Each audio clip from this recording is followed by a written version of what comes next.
July 8 was supposed to be D-Day for Khalistanis. That's last Saturday.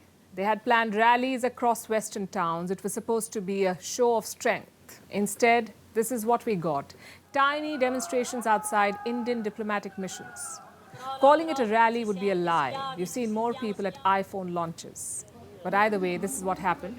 Khalistanis gathered in San Francisco, Toronto, Melbourne and London. They carried these posters. We've seen them before. They describe Indian diplomats as killers. 2 people were arrested by the police in Canada, but elsewhere there was no disturbance. And a couple of reasons for that. 1, the Khalistanis were small in number. And 2, there was an even bigger counter-protest. Just look at these pictures now. Indian Canadians turned up with a tricolour in Toronto. They shouted, "Long live India" and "Vande Mataram," took the fizz out of the so-called rally.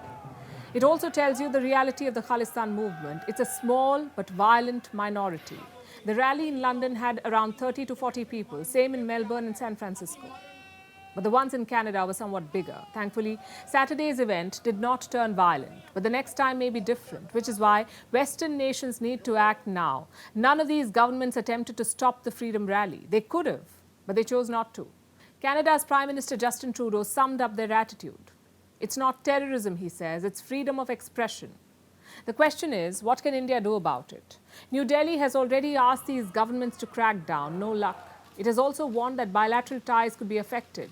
Again, no luck. So what options are left? You could argue that India should turn muscular, maybe downgrade the security at embassies or reduce the level of diplomatic contact. It may not help, but it will build pressure. But diplomatically, India has used up most avenues. Top diplomats from these countries have been summoned by the Foreign Ministry. The Canadian envoy, for one, was summoned last week. The only exception is the US ambassador. The Indian consulate in San Francisco was attacked last week, yet the US envoy was not pulled up. Is that to protect the India-US relationship? Perhaps it is. But in that case, the feeling is clearly not reciprocal. You can't keep dismissing Khalistan as a human rights issue. Their rallies may not have the numbers, but their actions have deeper consequences. In Vancouver, for example, the Khalistanis burnt the Indian flag. Small protest, but huge insult. They keep vandalizing Hindu temples, storming Indian diplomatic missions and attacking the Indian diaspora.